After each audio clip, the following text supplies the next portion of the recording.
morning, YouTube, and thank you so much for joining us today. I am honored to have Keith from Pulp Culture Minefield here and to discuss a really cool set of characters written by the great Dwayne McDuffie of DC. That's Detective Comics, for the abbreviation there, initialism. And yeah, we're going to talk about he made his own little comic label of Milestone, and with that came the characters of Icon and Rocket, a dynamic duo in the city of Dakota.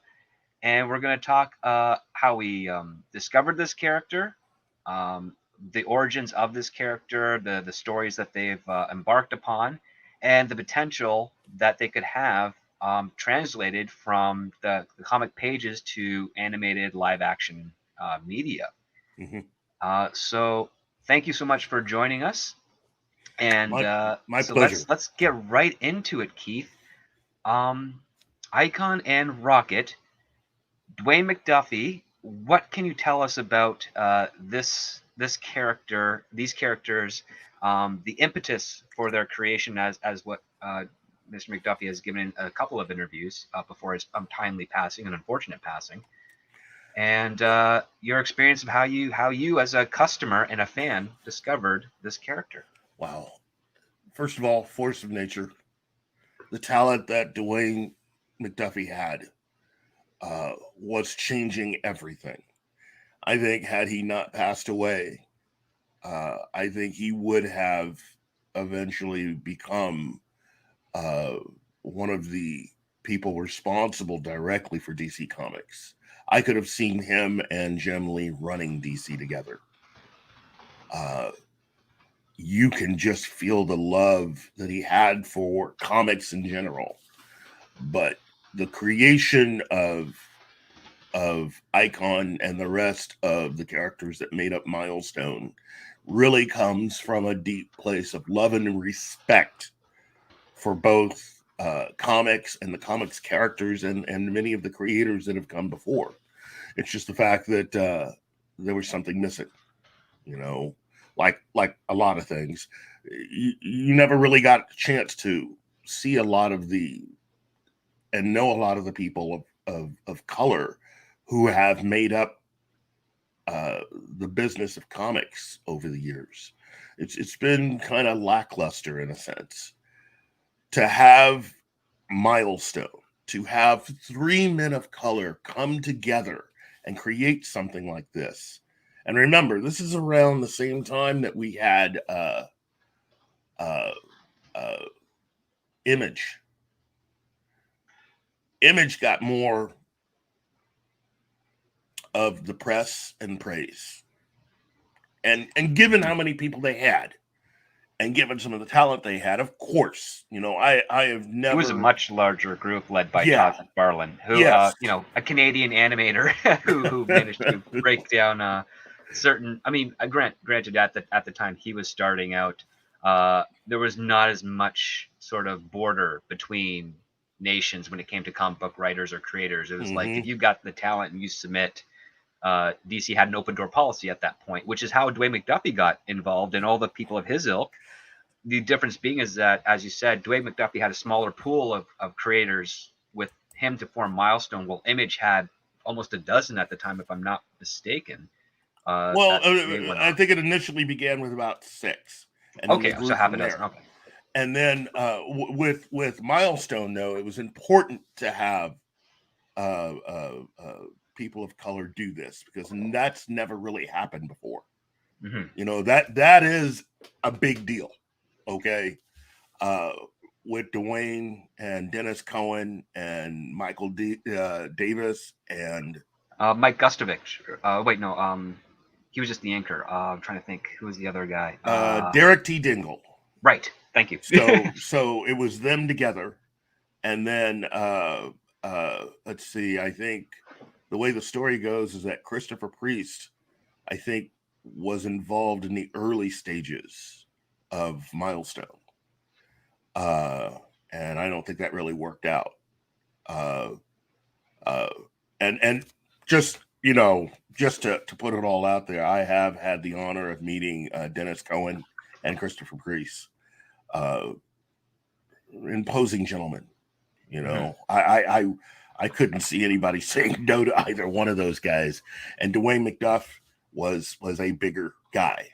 I really don't know how you would say no to anything he would want to put forward. I think, for my money, having Milestone and the Dakota setting and universe, I mean, it's pretty simple to see that that's really Detroit. Yeah.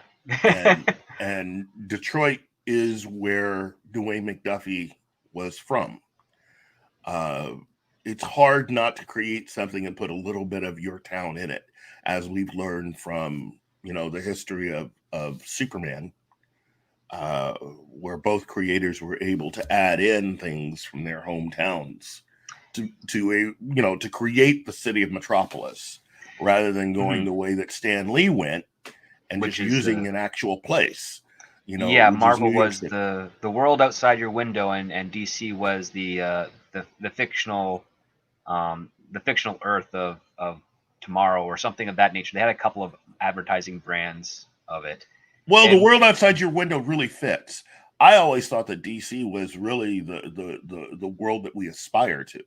yeah, And and one of the things with the execution of the Dakota setting in the Milestone comics is that it was basically he was saying he was taking what Detroit was and saying we're mhm, going to make it about 10 times worse. We're going mhm, to really set the divides and make it difficult for our characters and this setting. Um, Now the other part too, which I always found kind of fascinating in my research about Dwayne McDuffie and how he formed Milestone, is that yes, he definitely wanted to create a place that could really utilize black writers, but he was based on like you got to still be good, which is yes, what we're seeing is different in current area to a degree. But his was like it's not just enough. It's like these are great writers, these are great artists and whatnot. I want to use my influence, my resources, my connections to showcase them as well, and we can tell our stories in a very fun way, which is why I think um, down the road after a few years of Milestone Comics, DC saw value in that to kind of incorporate them into their own publishing line. yes. That's kind of like he proves his point with that acquisition, essentially that merger. Hmm. And I think that's kind of a very valuable thing to have, and it shows that it was about the merit in conjunction with the opportunity, as opposed to just superficial aspects. And I think that's what attracted me to some of the comics when I discovered them. I want to talk about the year that you discovered them first, because I discovered them as a teenager. um, Clearly, Milestone came out in the early 90s. I was not a teenager then. So, Keith, please share with us when you Uh, first kind of stumbled onto these characters in Milestone Comics. I remember all the advertising leading to the launch of Milestone. So I was in my 20s. I Mhm. was already fully invested in comics still. I hadn't dropped them, because there were still a few interesting things coming out. Remember, this is the early 90s. So we're coming out of the 80s. There's been a lot of things going on, uh, a lot of major changes. And for those of us that were fans of, say, DC, uh, you had a lot of Marvel people starting to come over and make their presence felt at DC Comics. So you have to remember that by the early 90s, we were coming out of an 80s where they reinvented Superman through John Byrne, who had given, in my opinion, a really nice reboot to the character. Batman, everyone else coming out of that era was doing fine. Not as well as Marvel. Marvel was just killing it, but DC was doing very well for themselves.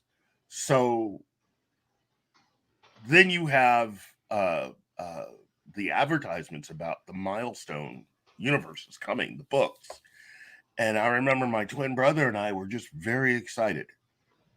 This was definitely different, and the fact that it was connected to DC uh, uh, was really cool, but it was its own thing, you Yeah. know. Having the character that really stood out to me was Icon from the very beginning.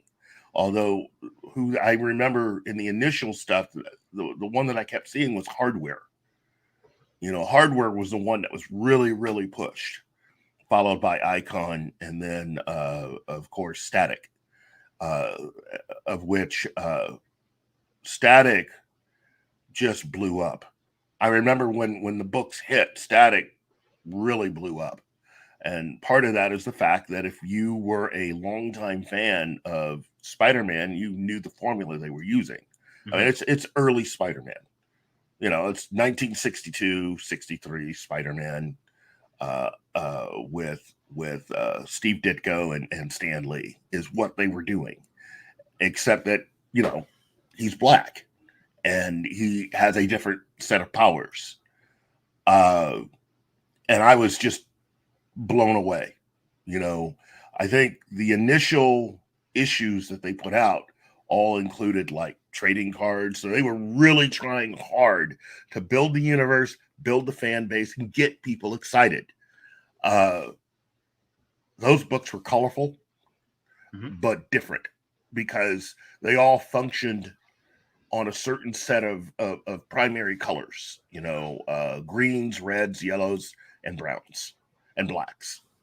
And that seemed to be a lot of what the early initial issues were like, so that it was different compared to everything else that was coming out and everything else that you saw in the rack. I guess for me, as I keep saying, it was very important to have really someone that looked like me that was able to write and do stuff. I mean, you're still talking what? I think I had just. I don't know if they had started really publishing Wizard magazine by then, but we had entered a decade where a lot of creatives were going to become rock stars. That's really what the 90s was. Everybody involved in comics, especially if you work for DC and Marvel, they were all on the verge of becoming rock stars. Dwayne McDuffie, of course, the guys from Image, all of them rock stars. Jim Lee, everybody. Even Rob Liefeld to a degree. even Rob Liefeld, who actually got a commercial or two, national commercial or two. And so you could tell that the guys from Milestone were kind of different in so much as that it's great, everybody's rock stars, yay, but they were also very different. When they gave interviews, they were different. And from what I know behind the scenes, I mean, it wasn't that easy running everything. You had individuals that had a very strong sense of who they were and what they wanted to do. And like with any business, you're going to have a lot of push and pull between everyone that's a part of it. But I think because of that, it helped to really allow their characters and their writing to stand out a little bit. Again, me being a young black man that has never seen any of this before, I grew up surrounded by everything that Marvel and DC were putting out. And so I was seeing their view of my culture. Okay. When you look at books like Black Panther or Power Man, Luke Cage, part of it is, hey, it's great to see characters that look like me, but then you find out that they weren't really created or necessarily written by people that look like me. So again, for those watching, that's really what made Milestone stand out. Black characters of color being written by people who were that.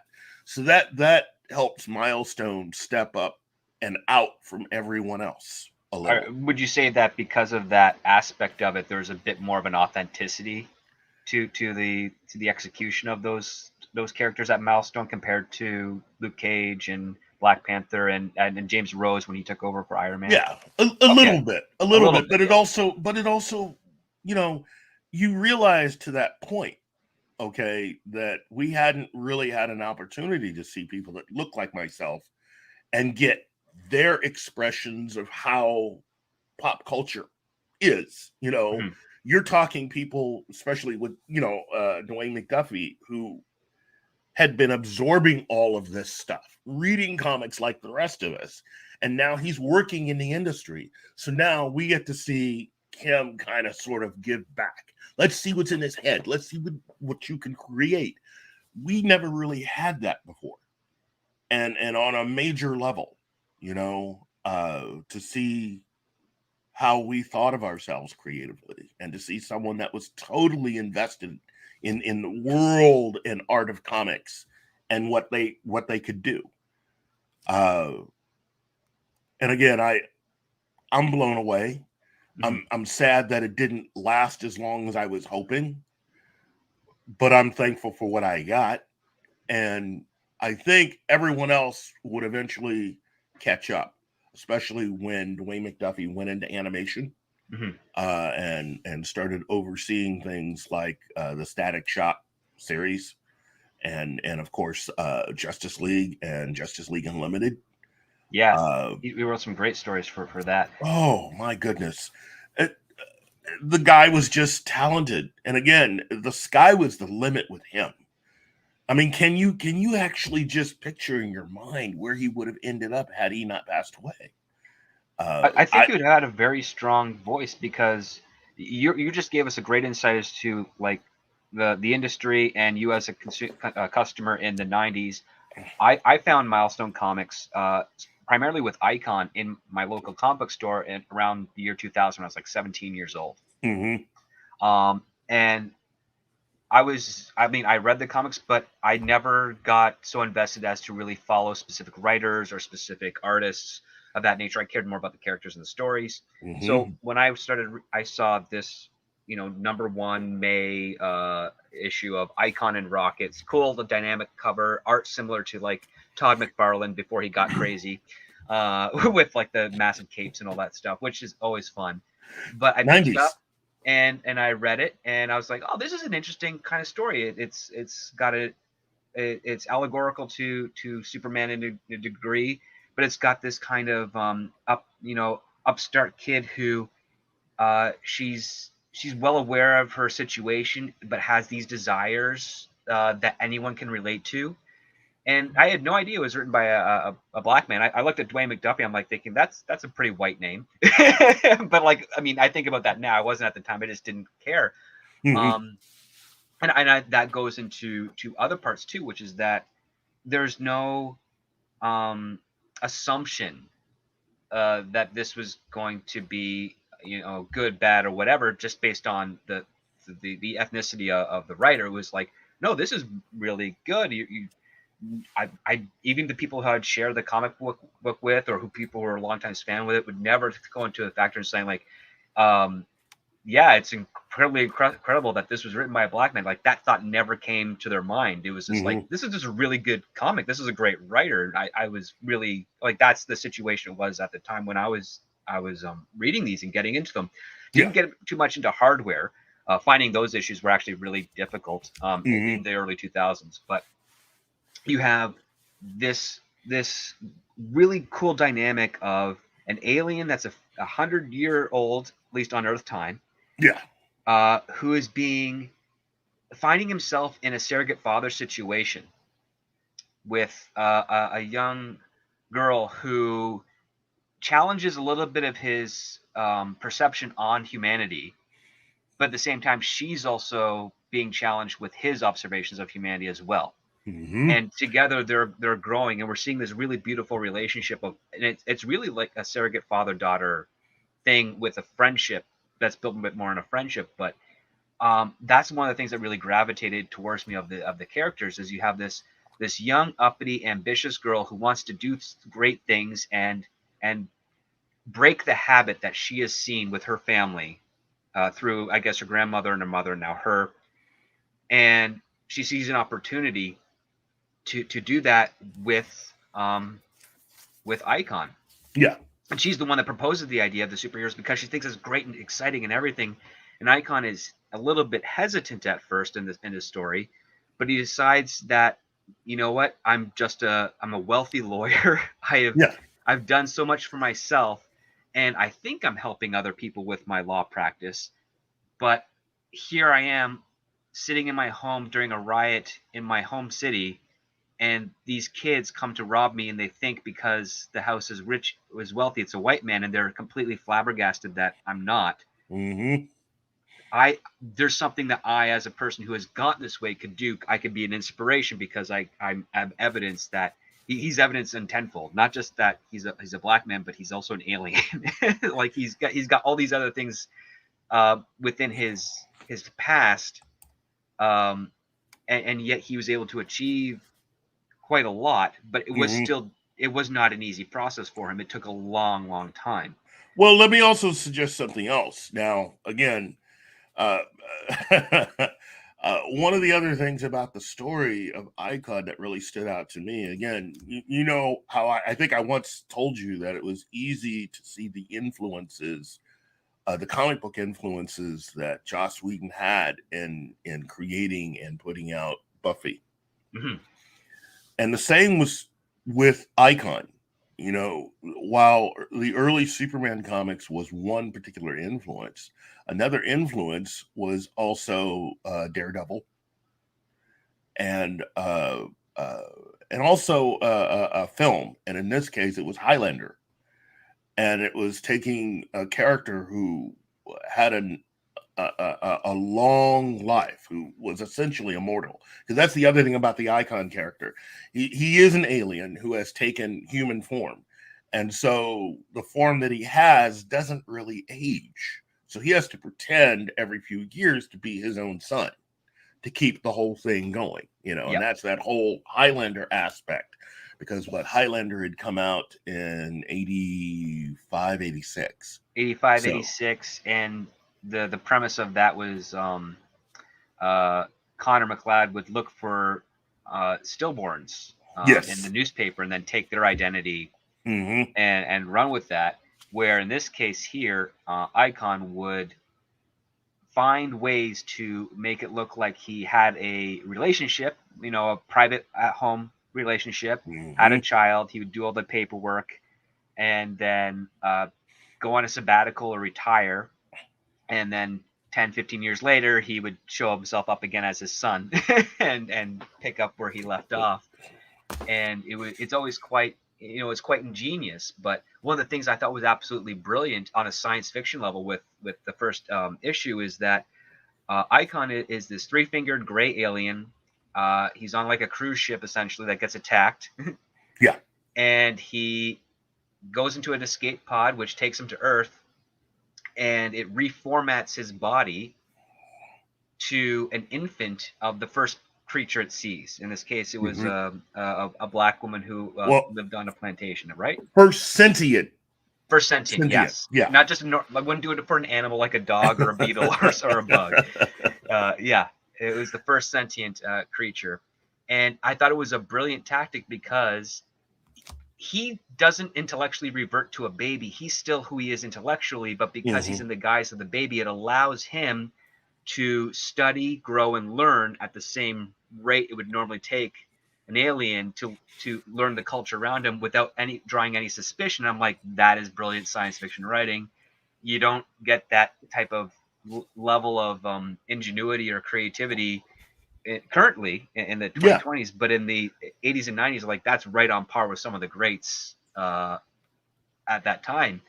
And I absolutely loved it because I thought that's brilliant. Yeah, how long would it take an alien to learn the local language, especially if they're an adult? I'm like thinking, yeah, maybe 3 to 5 years is where you Mm-hmm. start to get the hang of it, and then by the time you know your age is between 6 to 9, that's kind of when you get way more versatile, and you're able to grow with that. Yeah, but you could hide all of your failures and mistakes then are attributed to you being, you A know, an baby, adolescent. Yeah, baby. a So you child, could yeah, just go ahead and take your time and absorb everything and learn it the way the natives do, you yeah, know? And so you're learning from that level. but you also are an adult with where you originally came from. So you're an alien.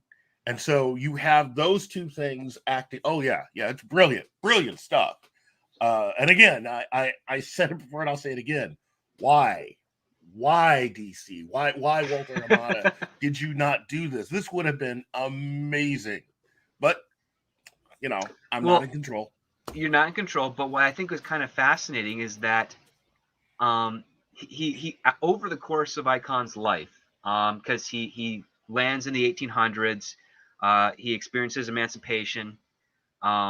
He of course experiences life very differently compared to how Superman experienced life, Mm-hmm. based on the location where he landed, the social political atmosphere of that time, the stigma that some more ignorant parties would have towards black people. But he persevered. He had the advantage of the fact that he doesn't have an indestructible skin, but he has very dense skin. So he can't be harmed as easily compared to other people, Mm-hmm. which gave him advantage. He also has the power of flight and some significant strength as well due to his alien physiology. Mm-hmm.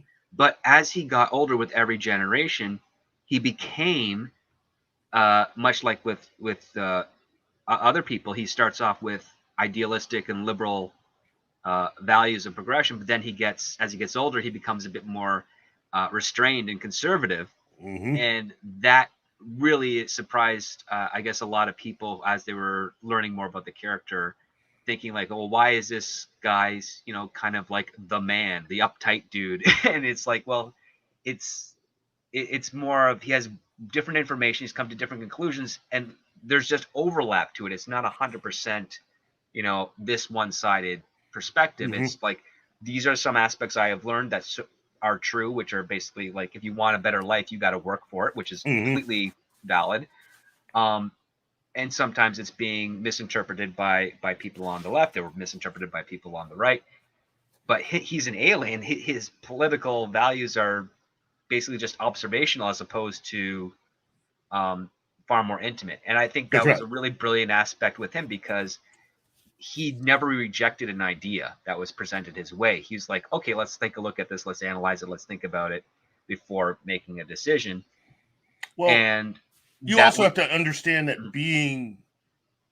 anyone that was growing at that time, mhm, living through all of that, you also have to remember that you are coming into Black intellectualism from the late, starting in the late 1800s, going into the early 1900s, and so when you start to have uh, uh, uh, intellectuals debate uh, uh, the fine points of where Black life fits in modern American society, uh, I can actually see uh, uh, really Augustus, his Earth name, mhm. uh, reading and debating that. Again, this is this really, when you lay it all out like this, it really does become difficult to try to difficult to understand why no one has tried to champion making this into anything, whether it's a television series or a movie. The more you look into it, the more you understand the the brilliance of what Dwayne McDuffie was able to create, and how much thought he truly put into it. But then again, I'd like to think that he, like me, like you, really, like any of us watching this right now, were people that were inspired by many different things and years of being a fan and wanting to express yourself. And you just pour all of that into a character. I Yeah, mean, one of the brilliant aspects of this character and some of the others in the Milestone comics is like it literally is a great example of the same but different. Like yes. Icon is the Superman. He's kind of the same, but he's different. And it's like, Hmm. here's the differences. Static Shock, kind of Spider-Man, the same but different. Yes. Hardware, kind of like Cyborg meets Iron Man, same but same but Yeah. different.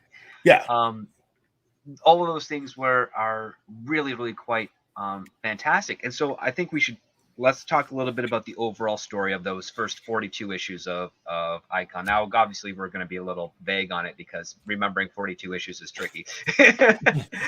But yeah, we'll go through some of the arcs. So we've got Raquel, who is Rocket, Mm-hmm. teenage girl. I think we're meeting her at like 15. Yes. And she's dragged into basically a robbery. Like she's not interested in robbing anybody, but her boyfriend and some of his friends drag her into it. They seduce her by way of saying like, "Hey, maybe the guy will have a typewriter," because all she really wants to do is she wants to be a writer. Well, now let me stop you at this point. Sure, Again, go ahead. there are. I have had a chance to really think a lot about this over the years. Remember how I said that there's also media and film influences in the work of Dwayne McDuffie. Mm-hmm. So with Rocket, I have always thought that her character was kind of inspired by the film La Femme Nikita. Oh, cool. At least as far as us meeting her. Whereas Nikita in the story in that film is someone who is right there. She's involved in the particular robbery in a sense. Raquel wasn't. She was dragged there. She is a young woman who does know better. She's not, out of her mind on drugs and having drunk anything. But she's in the middle of one of those learning situations that you hear about on a lot of family television shows, or even like an episode of Good Times, or even the Cosby Show, where she's being dragged by her friends out to do something. The good old peer pressure trope. Very, very valuable tool to explore with writing. Yes. So I'll let you continue because you're doing a great job. Well, I'm going to do the best I can for it. So yeah, she gets kind of wrapped into this thing. She talks about some of the writing influences, but she has the greatest and most relatable flaw to any writer, which is I don't know what to write about. So easily, like you're quite charmed by her because she retains this type of vulnerability, and you see this struggle because really she's the main narrative aspect of this book. And Augustus and Icon for that takes over from time to time. But what's interesting is that he really wanted to make this a story about the eyes of the youth, Mm-hmm. looking at how this alien observes humanity, what this character has gone through, and some of the trials that she's going through. And Dwayne McDuffie gives her a lot of baggage over this story. But you also have to think about in also within society.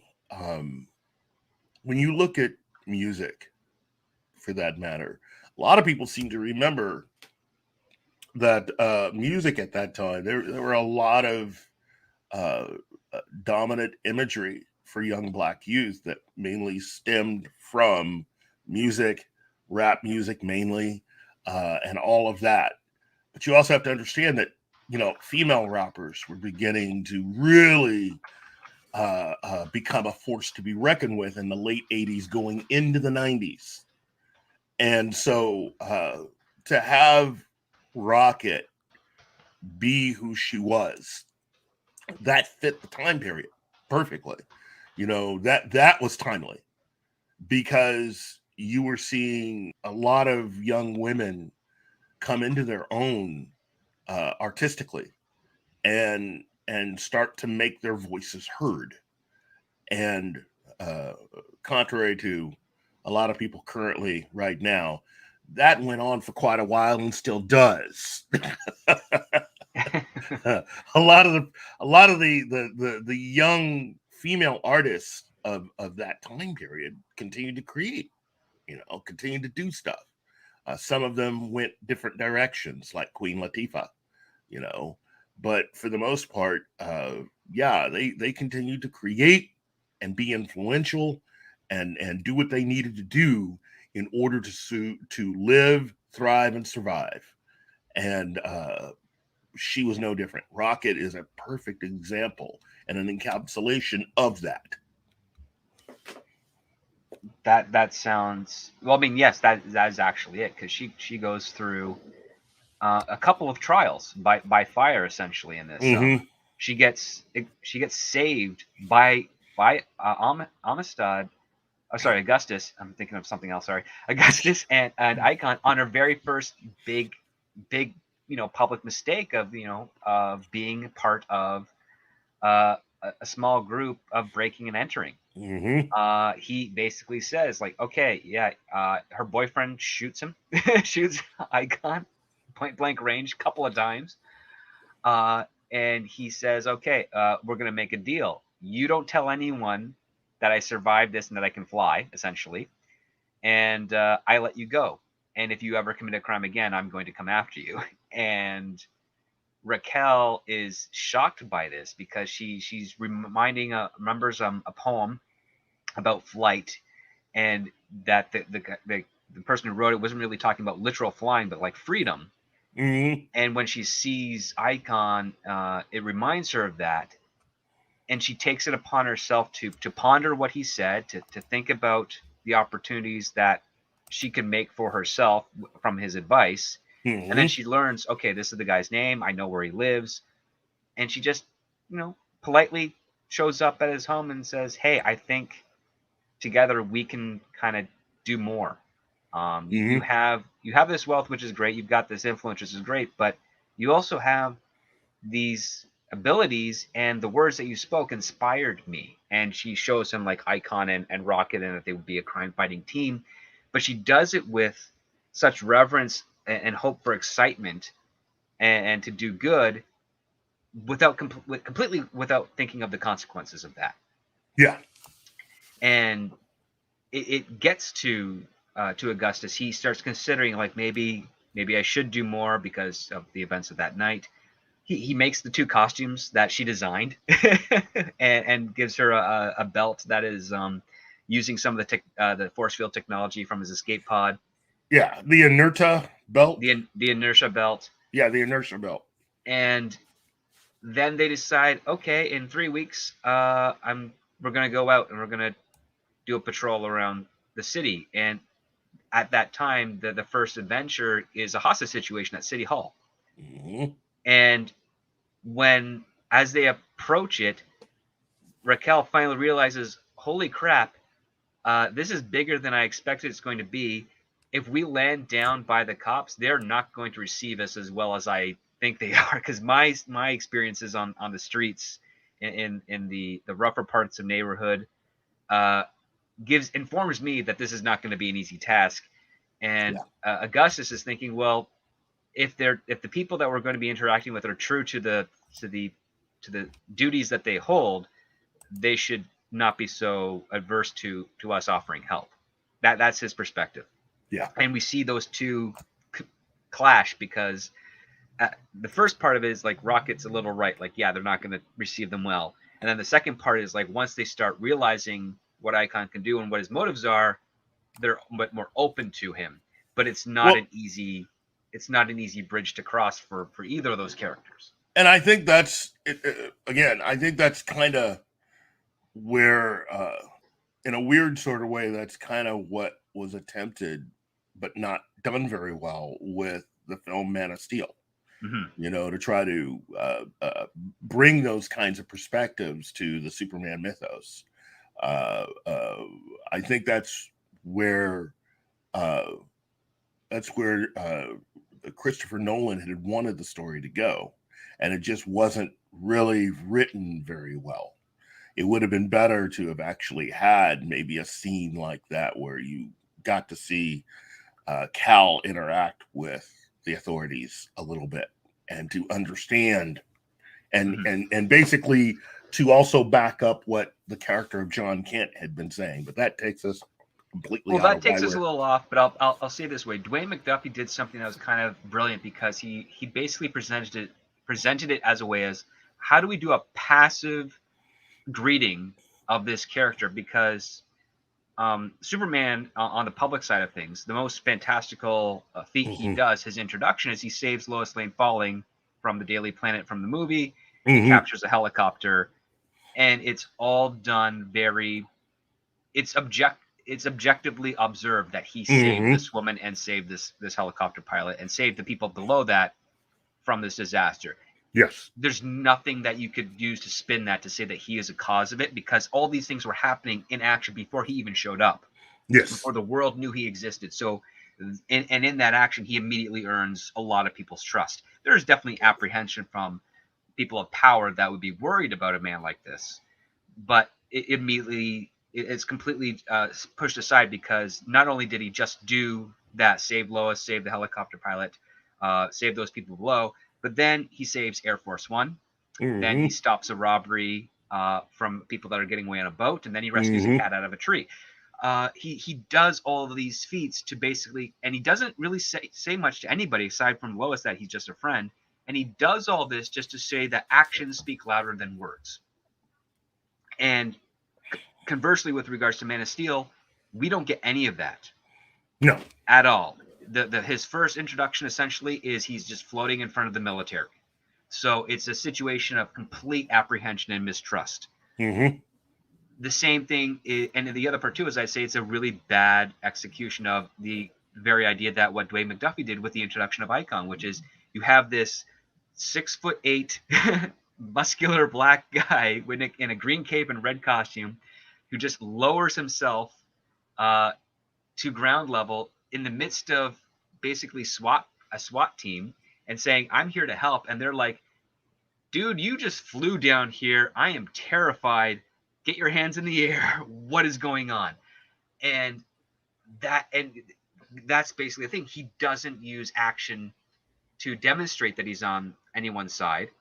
He just introduces himself with this one power that's without any real context of. And I'm like, that's kind of brilliant, because it plays into the preconceived notions of Raquel, and it Mm-hmm. also plays into the preconceived notions of Augustus, completely ignoring the fact that that's not enough when it comes to a superhero.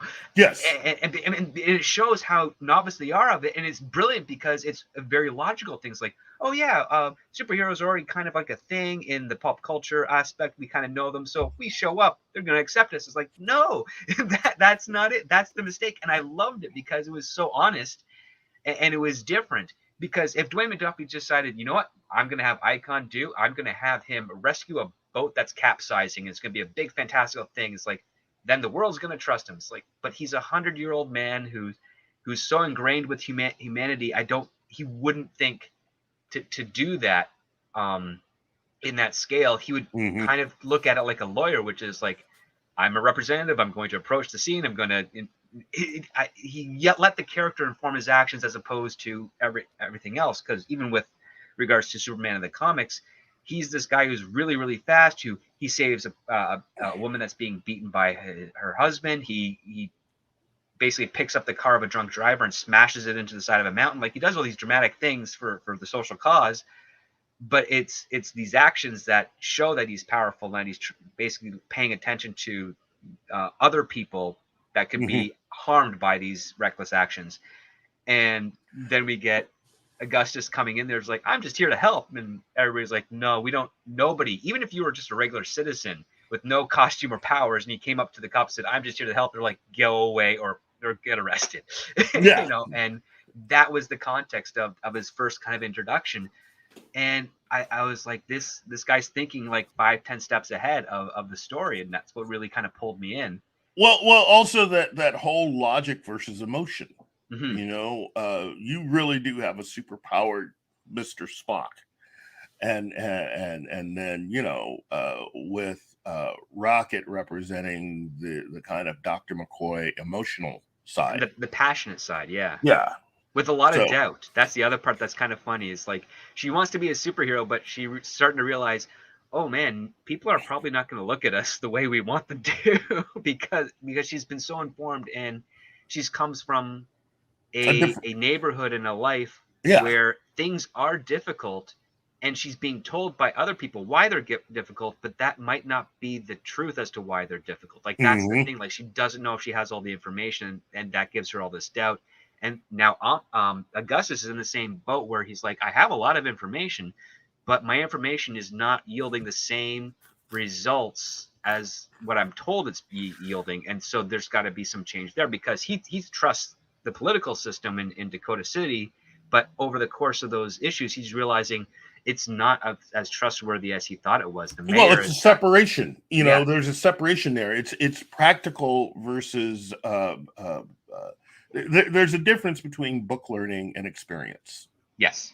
And so over the decades, he's become more accustomed to listening to the information that he gets from the news and from people that he's normally around as to how the world is.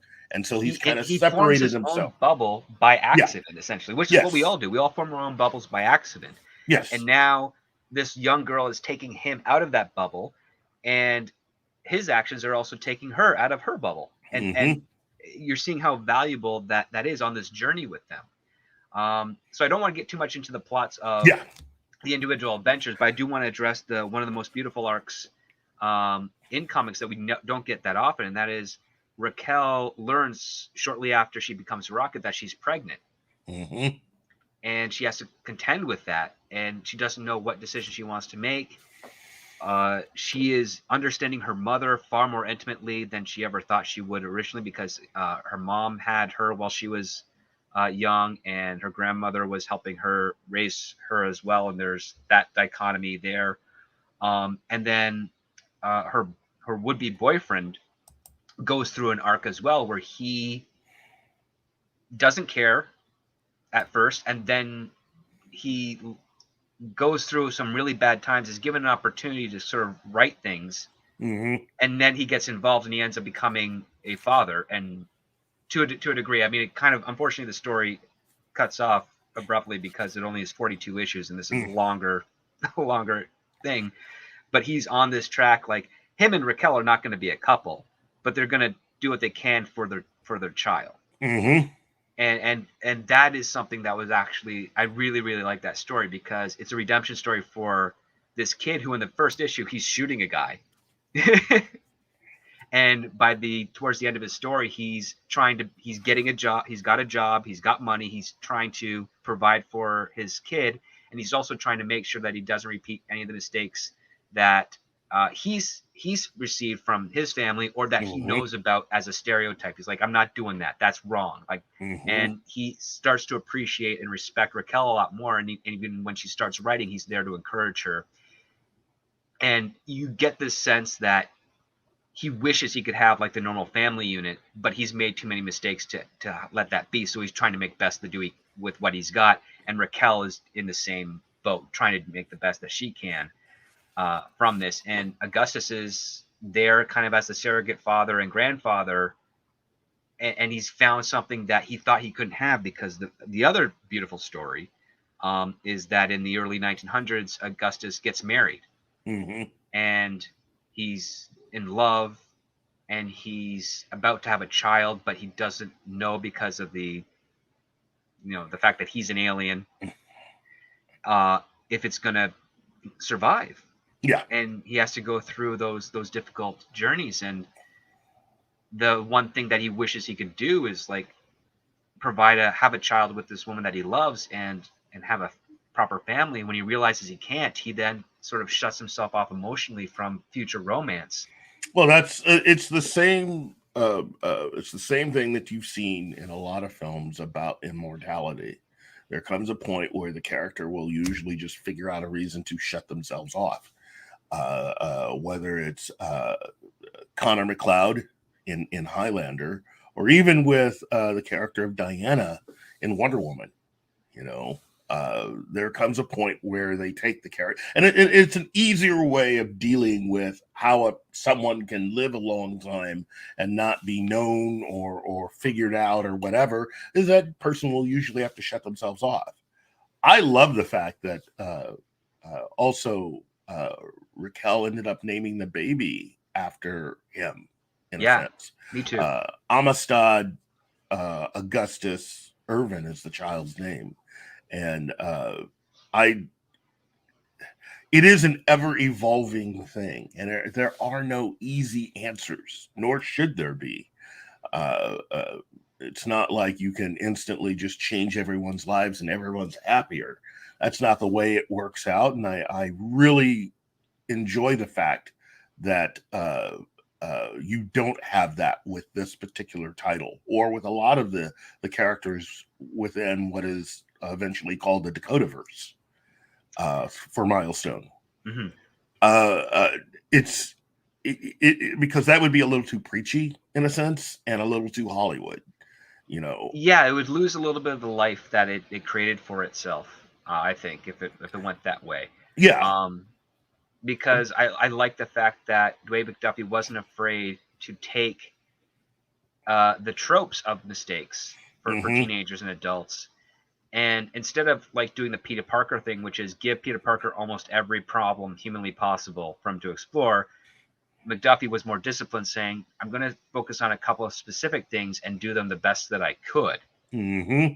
And there was something more legitimate about that, I felt, in comparison to some of the Spider-Man and Iron Man problems that Well, they were doing it's almost becomes a more of a trope to continue to throw problems at a particular character, to not give them the opportunity to be happy, for even a reasonable period of time. Part of that being because you got another comic that you're going to have to sell. It doesn't do you any good to change a character too much with them being too happy for too long of a period. Uh, I I really do, and again, I came to really admire how Dwayne McDuffie and the guys from Milestone handled all of that, but especially with Icon.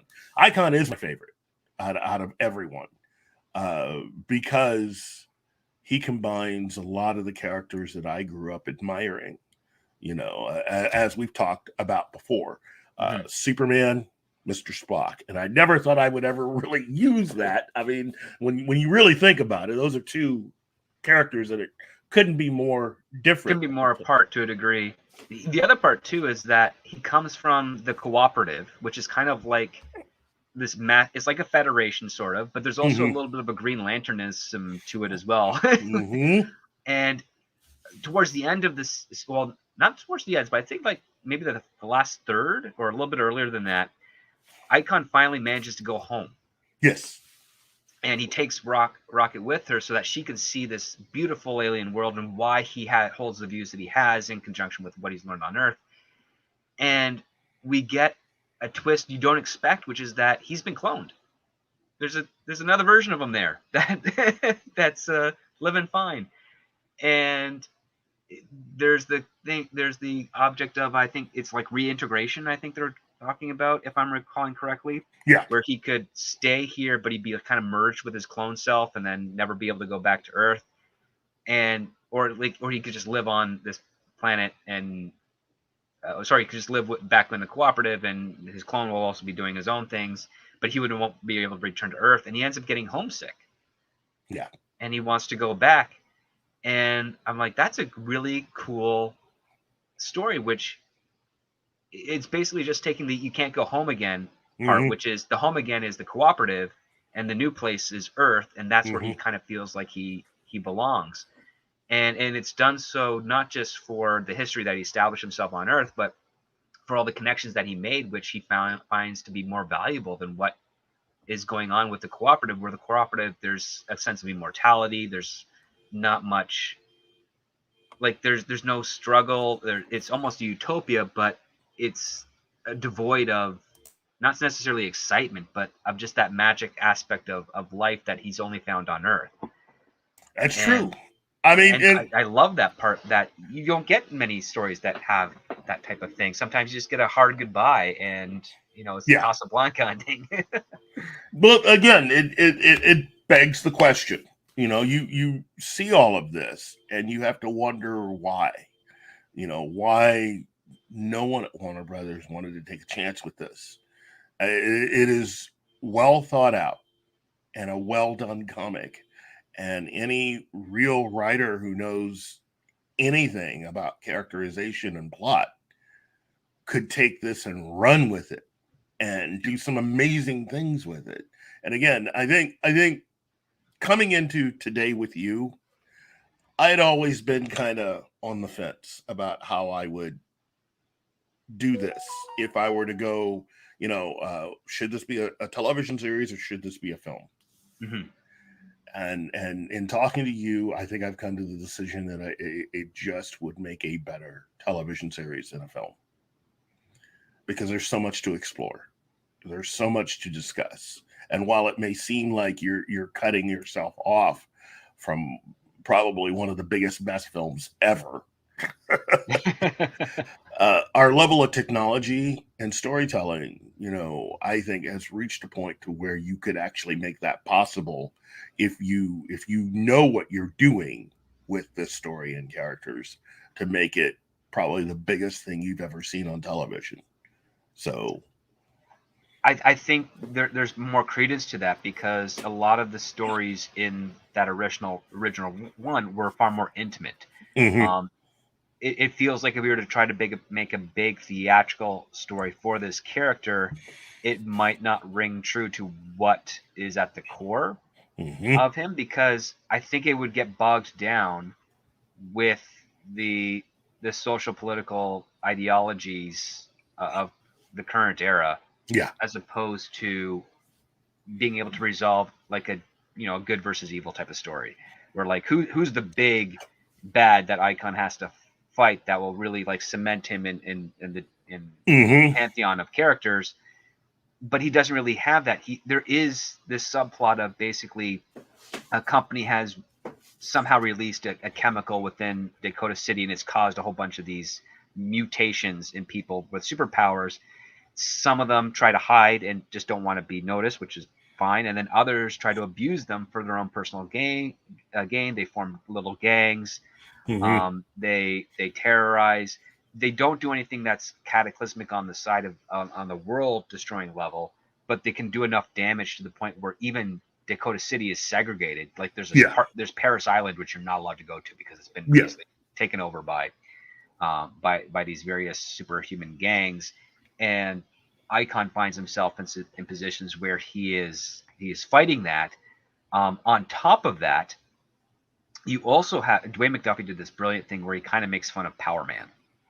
oh yes, yes, uh, and and also some of the villains, like he's got this kind of Foxy Brown, well, Buck Wild is the character's name, Buck Wild, yeah, and and all the different iterations that Buck Wild takes on, to me, I thought was incredibly hilarious, me too.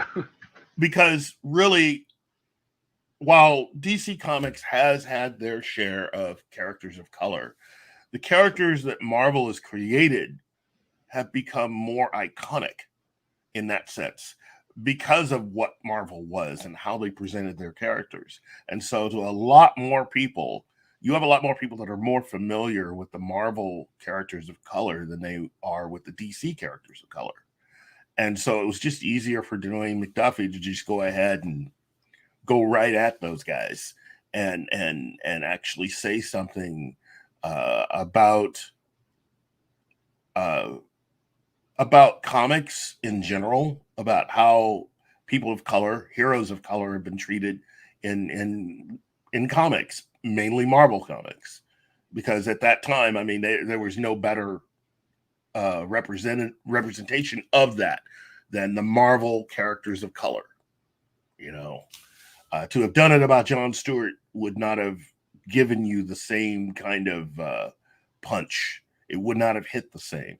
Mhm. So you had to go right at Luke Cage, and you and that was ballsy, but it was funny.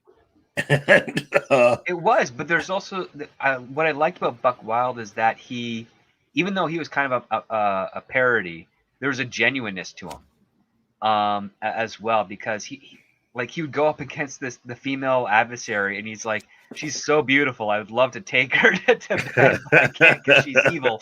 And you're like, I love that conflict, because that's right out of the fun Rudy Ray Moore 70s black Mhm. exploitation films, which I have a soft spot for, just because they're really funny. I mean, they're just objectively funny, sorry, not objectionably.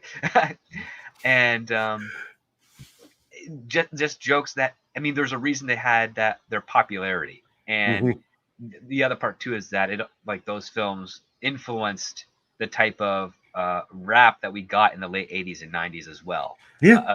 of the insult rap and stuff. And you're like, that is, I mean, it's quite brilliant. And Oh the yeah. dirty limericks and the unapologetic desire of like, yeah, sometimes you just want to woo a woman because of the way she walks into a room. And it's like, damn, yeah, I mean that basic desires. And the fact that you had this Buck Wild character who is like that, and then Raquel is like saying, you can't always act like that because it's going to get you into trouble, and it Mm-hmm. does. And then when you have that brief period where Icon is off world, Buck Wild takes over his identity for him for a bit, but at the same time Raquel is nursing her child, and so her friend, I think Kelly, is it? Yeah. Is Rocket. So you have these two different people who are completely in foreign territory trying to pretend to be other people, and they're trying to work together. And there's a little bit of comedy, but there's also a little bit of um, uh, like reverence for Actually, what it's they're trying to do. Darnice. Darnice is the Darnice, character. thank you. Yeah. Sorry, Kelly's someone else. But Yeah. yeah, Darnice takes over, and then the other part too is when they realize they're getting in over their head, and then you have the tragedy, which is that Buckwild dies. Mm-hmm. Spoilers, sorry, but everybody comes to his funeral and has all these wonderful stories to tell about him and how he's been around forever, and he's just this beloved guy who has silly takes on things. And um, but even like the enemies that he fights is heartbroken by his passing, because it's Mm-hmm. like, we're not going to have any encounters with him again. And even though he thwarted all of my evil plans, he was always a riot. And it's like, this is like, you just don't expect it, given everything that's built up of the comic so far. When this little sub story happens, it throws you for a loop, but Mm-hmm. it still feels like it belongs in here because it's that one weird aspect of Well, absurdity that is done with. well, again, it's what pop culture knows when you Yeah. think about it. By the early '90s, that's a part of our history. I mean, we've come through the '70s with a lot of that stuff, and there's a reason why there's a few films in the National Registry that are like that. but again, as you put it so well, I mean, well, on the one hand, it is a little bit outdated, but there's a sincerity there that Buck Wild has, and so it's not so much trying to be really insulting, but you're showing a man truly out of time. That's what I liked about the character, because it was kind of like, hey, let's talk about these Marvel characters of color, but let's combine that character kind of like with Steve, Yeah. with Captain America. He really is a man out of time, but we can't make it too far out of time. That, first of all, be too obvious and too And the rest too of the world weird. around him kind of acknowledges that he's out of time, Yeah. and not like in the antiquated way, like your methods or whatever is like it's uncouth or bad. It's like it's more fish out of water, as opposed Hmm. to you know just being obtuse and Yeah, yeah. refusing to change. Yeah. It's not so much that you could almost put him out of sync, but out of sync would mean that you're only a generation off. Yeah.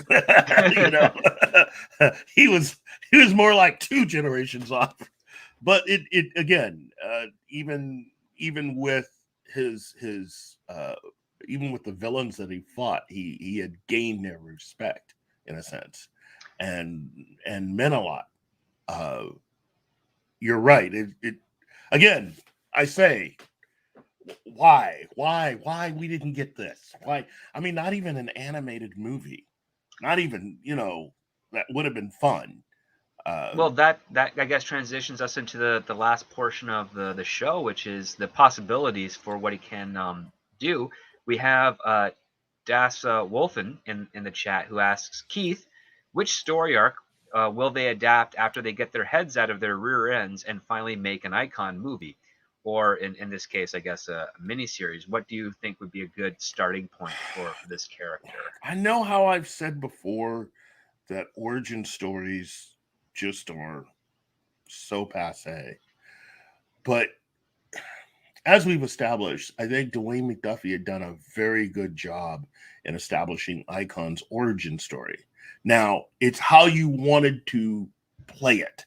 Mm-hmm. You don't have to do the entire origin story. In fact, I would take a page out of what they did with X-Men Origins Wolverine and try to have the opening credits be a lot of his story played out.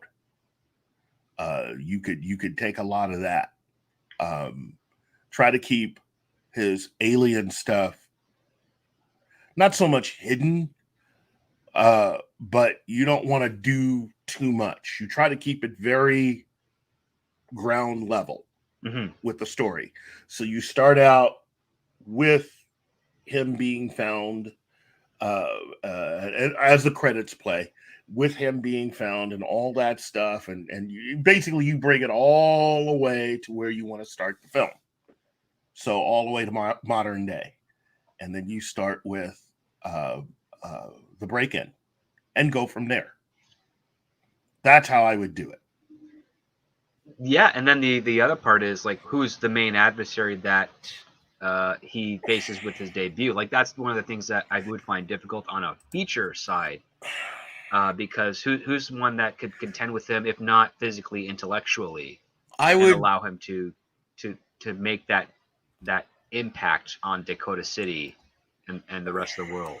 Like that's the tricky part with this character, because what was also his benefit in the books was how intimate it was with the city and with the various superpower people, and also the bad players in politics and authority institutions that he was facing off again. And those are a bit more complicated than the simple good versus evil thing. Well, if you're making a television series, then, I mean, if you're making a movie, it is harder to get into a lot of that. And so you would definitely need an actual villain to become the personification of, at least, well, as someone who would be worthy to fight Icon. But it would have to be the right person. And I think that's kind of one of the difficulties that we have, because comparatively to other superheroes, and this is a thing across most of the superheroes, there's only a handful of named superheroes that have a rogues gallery that's actually quite significant. And with Icon, he's got some that are good contenders, but do they have that resonating impact like a Joker, a Clayface, a Lex Luthor, a Brainiac, an Ares? I would go with Sprung. Sprung, okay. Because look, it's that character is introduced really, I think, in issue 2 or 3, and so I would make it an early character, but someone who, while is of a certain, it's easy to understand, especially with Sprung's background, because Sprung was also someone who had been created because of all of the stuff from being released. Kind of like the Lizard, but he was a human at one time, and now he has all this stuff going on. I think if you were to try to make these films, if you were to try to do for Milestone what Kevin Feige had done for the MCU, then this would definitely eventually become a character that would gain in importance over time. And then it would make this particular encounter mean more later on. Okay? So Sprung would be my choice. All right, cool. And then, of course, the other part is, especially with the current reception of some audiences, how it would be an Icon movie, but Rocket is such a pivotal part of that. How the trick would be to present it in a way where it's not, where Icon is the main character of the film, and he's not circumvented by Rocket. Because that's kind of one of the things that Marvel has been making a mistake with a few of their films, is they would bring in female characters that end up taking more prominent role, or teaching Icon. There's a balance there that could easily become an imbalance if the wrong person is handling it. Exactly. It would be too easy to make it seem like Rocket was the power behind Icon, and you make her make all the decisions, and so you treat Icon as more of this walking cliche as being an overpowered oaf, which it would be very contradictory to how he has survived up to now, being a lawyer. Yeah, he would be. I mean, he's the strength and the intelligence, and Mhm. Icon, I think, would be the heart and the ambition. Yes. And finding the balance of that would be like she's the one that comes up with the ideas, and then Icon would be like, well, if these are the ideas that you come up with, we have to tread very carefully of how we execute them. So while you can definitely point to me the direction of where there's problems for us to investigate, I'm the one that has to lead how we come to a resolution of that based on my Mhm. experience. And that would be a good relationship because it's not her leading him. It's basically saying, listen, you're in your bubble of corporate world and clean where you don't have to deal with the stuff that I deal with. These are some of the problems I see, but I don't know how to solve them. And Icon would be, well, I don't quite know how to solve them either, but let's figure out what's going on with that problem and maybe a solution will come. And then Well, then they and work that's together. Yeah. that's a way to do it. To me, balance is the only key. We live in a world where it is too easy to try to make one particular side the right side, but it is about relationships. You know, Icon represents the ideas that many of our parents and grandparents and great grandparents had. And if you go with Rocket being the young, the youthful, and the new, it's both of them learning to work together because neither one on their own up to this point has had the right answer. Yes. And I You think that's know, kind of a great compelling aspect to it, where it's like, because then it reinforces the concept of something that's very, very human to all of us, which is if we're not talking to each other, we're not solving any problems. that's right. And And that's the balance of their relationship, and really where I personally believe society should be. Not so much championing one idea over the other, but seeing it really as going forward together. I think personally, because of who they are, who these characters are, and where they eventually end up, I would do it as if Rocket is telling you the story. Because in many ways, I also see these characters as kind of being like Holmes and Watson in a oh, sense. that's a good take. You know, where she's the one that's actually telling this story.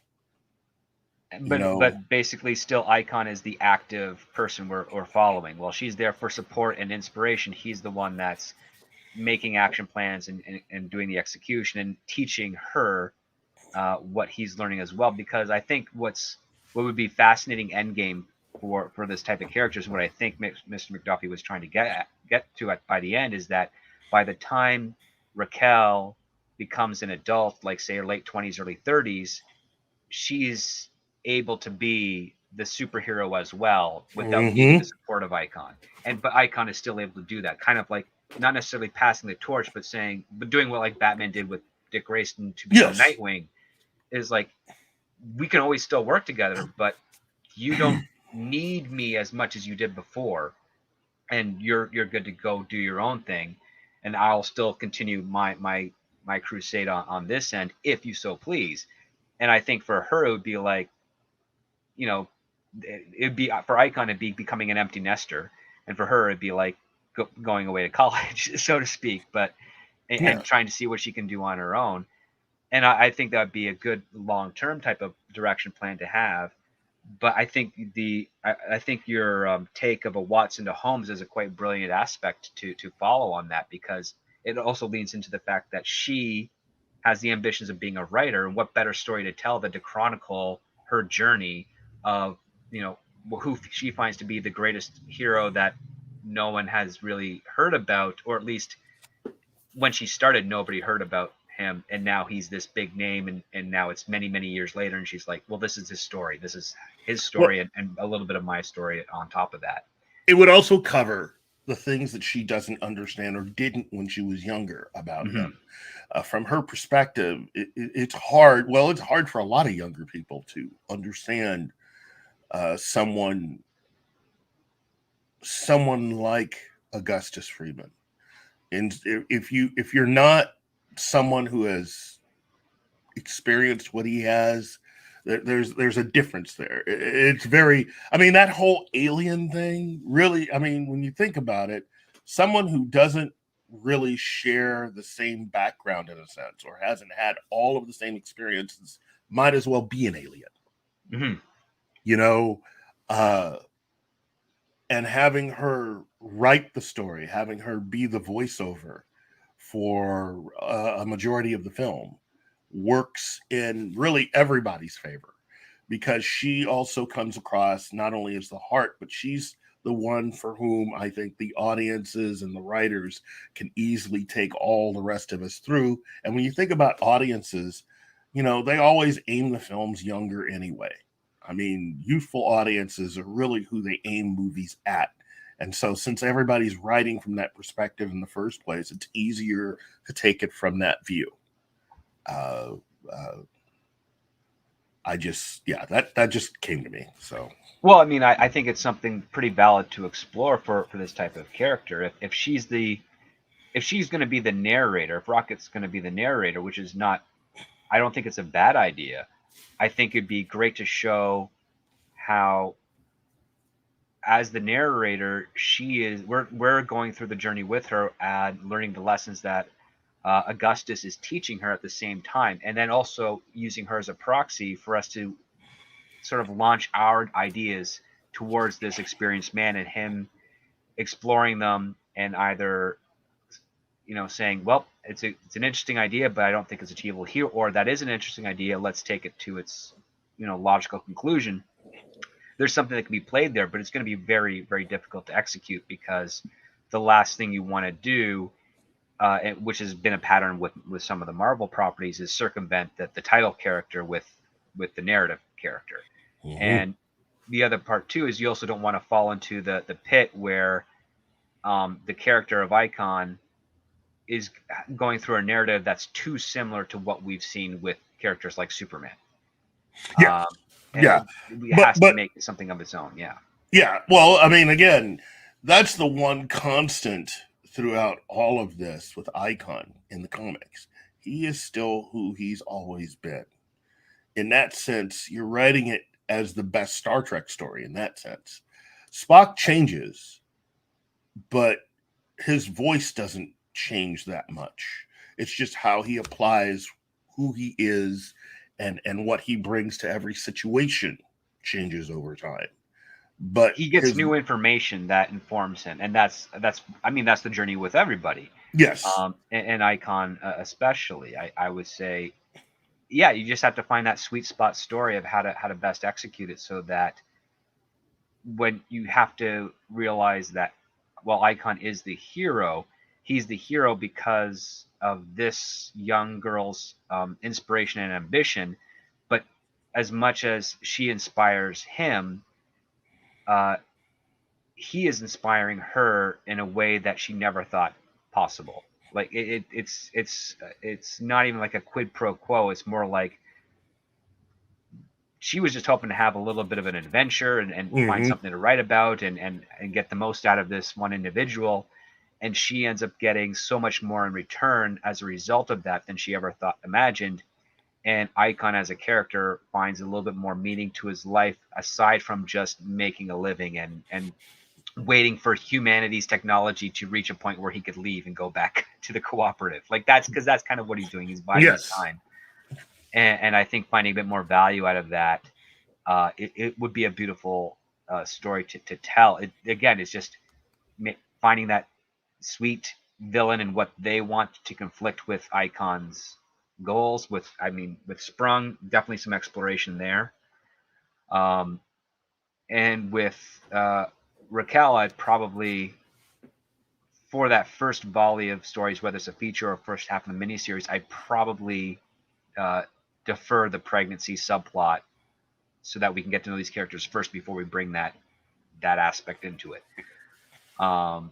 Because the more you bring them there, I think would overcomplicate the story. I think that's for another story down the road. But it's a good story to explore as well. It's a solid foundation. All of it is a solid foundation. Dwayne McDuffie did a fantastic job in laying all this out. Again, All you need is a writer that is capable of picking up what Dwayne laid down and just sort of finding the proper way of presenting it. And personally, I believe that would be you. Thanks. It's a heck of an undertaking. It Because it is, but goes there's into nobody better. You have everything you need.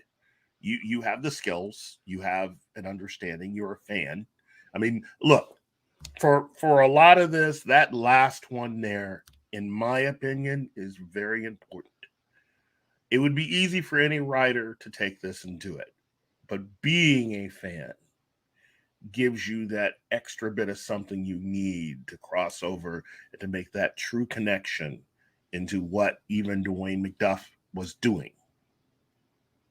So, well, I mean, I would say that's something of a factor, because my experience has shown that if you are a fan trying to cross over into writing, it's a harder thing to do, because you grow up in the mindset of being the customer. You grow up in the mindset of I'm going to be consuming this property, this product, and having it inform a little bit of myself.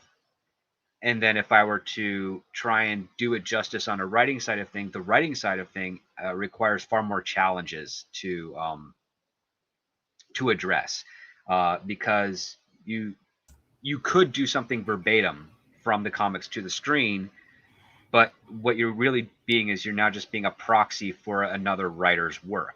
mm-hmm. Whereas the best thing that you can do with regards to an adaptation is take everything that is the core of what that writer was doing, the original writer was doing, um, and finding a way to use your voice to share the experience that everybody else got when they first read that book. Like you need to find, you basically need to be the teacher in the classroom or the parent reading the story to their child, and your voice is there, but it's not to overtake what is the content.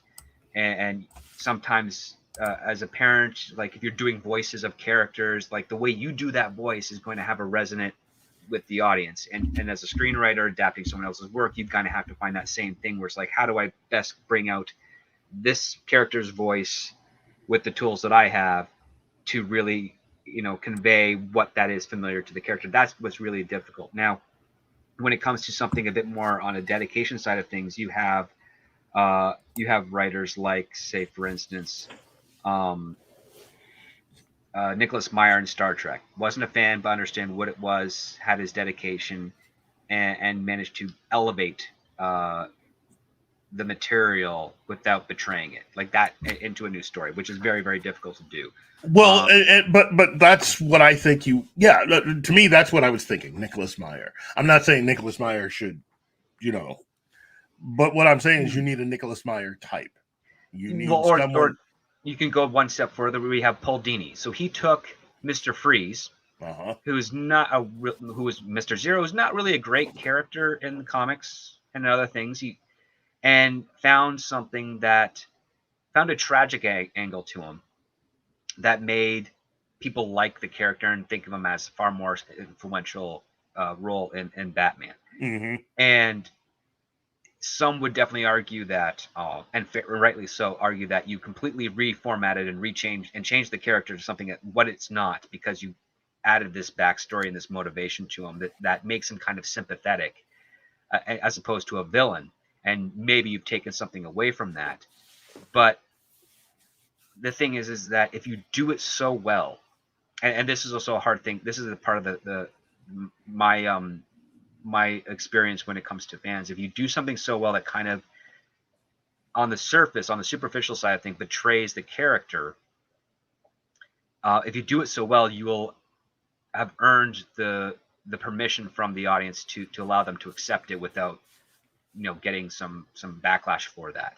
Yeah. But that's the one that's like the goal. How do you do it so well that people who see it will accept it? And that's very hard, which is why, as if you're a fan first before you're a writer, thinking of ideas like that would never come to you.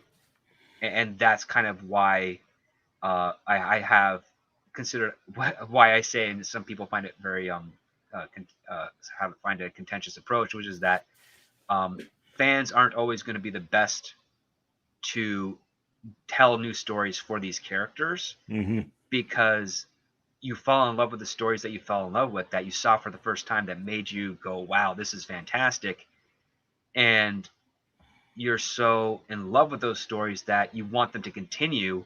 And the safest way as a fan to explore those stories is to sort of repeat them in a over and over again, with varying degrees of difference, of course. Yes. But it's just like you always have, like, Luke Skywalker. Okay, he blew up the Death Star, and if a fan who really loved that wanted to tell another story, it'd be Luke Skywalker is going to blow up another big, Imperial base or something of that nature. The one thing that is hard for a fan to learn, but it's also how they manage to cross that bridge and become a creator, is like, I need to take the characters as they are, and throw them into a very, very different situation. And the only resource I have is I have to let everything from that first story that we saw them do inform their decisions for this new adventure. And when you take a look at, say, the fan films of Star Wars or Star Trek or Batman or Superman, that's one of the aspects that's always kind of missing. You can find dozens of Batman fan films where Batman faces off the Joker, and you'll always get the Joker monologuing about, my mask can't be taken off. This is my face. This is who I am. You made me Batman.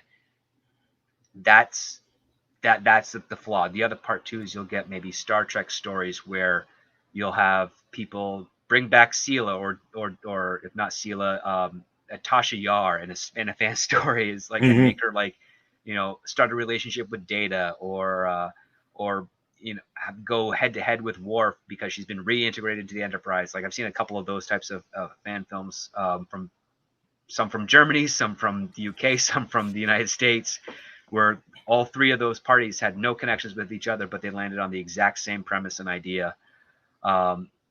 So yeah, that's kind of like the difficult aspect of it. So me, as a fan of the Milestone and Icon, it's like, that's a huge undertaking. It's like, how do I mean, I would basically be throwing away not the introduction of the robbery, or the introduction of Rocket to designing the costumes and Icon making them for them, but all the stuff that he does on his first encounter, I'd have to throw out if I wanted to do, like, say, Sprung. Take your suggestion of Sprung.